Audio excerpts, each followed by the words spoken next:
When I see you, when I see you. Have you ever need someone so bad? I never got over you.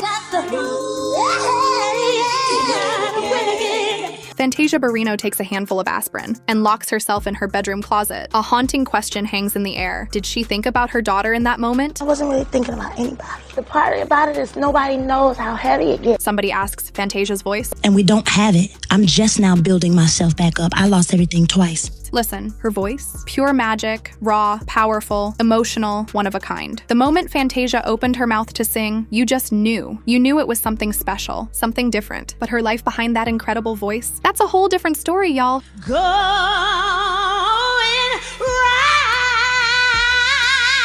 Her journey, it's full of wild highs and absolutely heartbreaking lows. This is a real-life drama with twists and turns that could rival any Hollywood movie. From winning hearts all across America with those vocals, to stirring up some of the messiest headlines you've ever seen, Fantasia's story is nothing short of captivating. I was tired of people doing me wrong, constantly, over and over and over again. Dealing with my family, dealing with my father, dealing with men and their bull. I remember waking up in the hospital. It didn't work. I'm still here in this hellhole, still here with all the drama going on. So in 2010, Fantasia gets caught up in a scandal that was just too wild for the tabloids to ignore. And I'm not talking about your regular everyday love triangle situation. No, no, no. This was a full-blown disaster. The man in the middle of all this chaos, his name was Antoine Cook. And yeah, he was a married man. So there's a rumor on the internet that you are now dating a married man who has 4 kids and he's from your area, a real estate agent that you supposedly have met in the T-Mobile store. Mm-hmm. Is this true?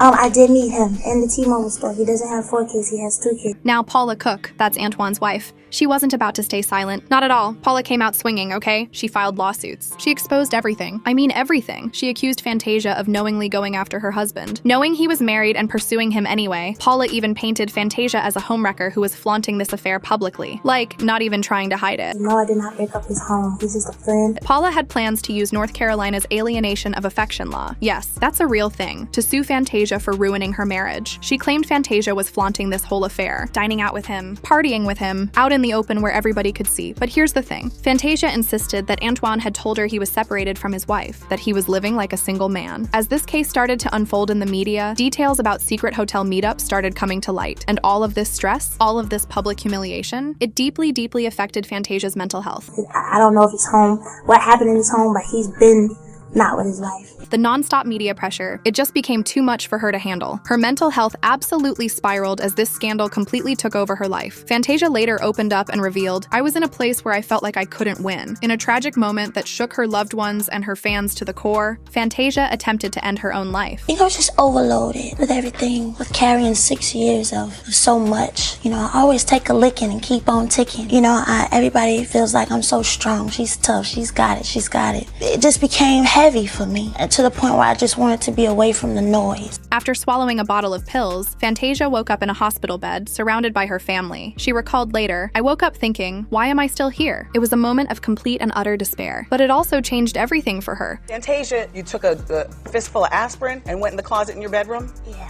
Did you think about your daughter? I wasn't really thinking about anybody. The part about it is nobody knows how heavy it gets. That time in her life, that marked her absolute lowest point. Fantasia later described it as her wake-up call, the moment that forced her to really face her choices and the consequences. With her name plastered across every tabloid in America, her career took a serious hit. The affair became this cautionary tale about how fame can turn into an absolute nightmare. Though she eventually moved on from Antoine, those emotional scars, they lingered for a long time. She did rebuild her life and her career, but that chapter will always remain one of the darkest periods of her entire life. But before all of this drama unfolded, there was a young girl named Fantasia Monique Barrino, blessed with a voice that was destined for absolute greatness. Born on June 30th, 1984 in High Point, North Carolina, she was raised in a deeply religious family where faith and music ruled every single Sunday. Education wasn't big in our home. Singing was. Get the song right. By the time she was just 5 years old, little Fantasia was already the star of her church, absolutely stunning everyone with that powerhouse voice. Her singing, it moved people to their feet, had them shouting and praising. Sometimes I have to say thank you. The The churchgoers believed her voice could literally shake the heavens, but while she was thriving in church, absolutely flourishing, school told a completely different story. Fantasia later admitted that her focus was only on church and singing. That's all she cared about. Her academics, they suffered badly. She wasn't a top student by any means. When she left high school, I was crushed because, again, I said, this is something that happened to me. I didn't graduate. I left school.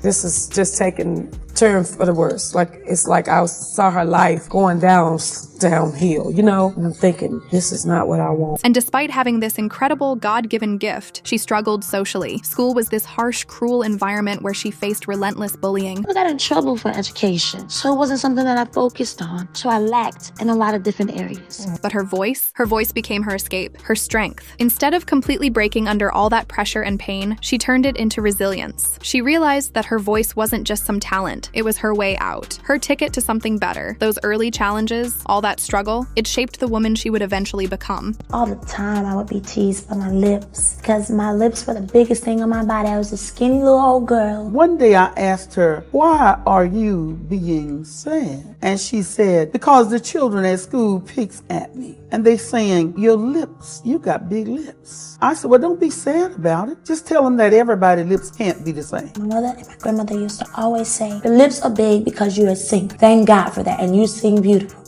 But when you're that young, the way Mom and Grandma seen it, it really wasn't, I didn't see it that way. I just knew that I was being picked on. She would cry and say, I don't look like them, and I'm not pretty, And I would tell her, you are beautiful, and God has gifted you, and you just got to take what He's given you and work with. When she was just 7 or 8 years old, Fantasia experienced a devastating betrayal. She was assaulted by someone she trusted, someone who should have protected her. It was a trauma that left lasting scars on her heart and soul. I wanted to fit in, and I wanted to be loved, and I felt like the streets was going to give it to me. My mother didn't want to see me go down the path she went down.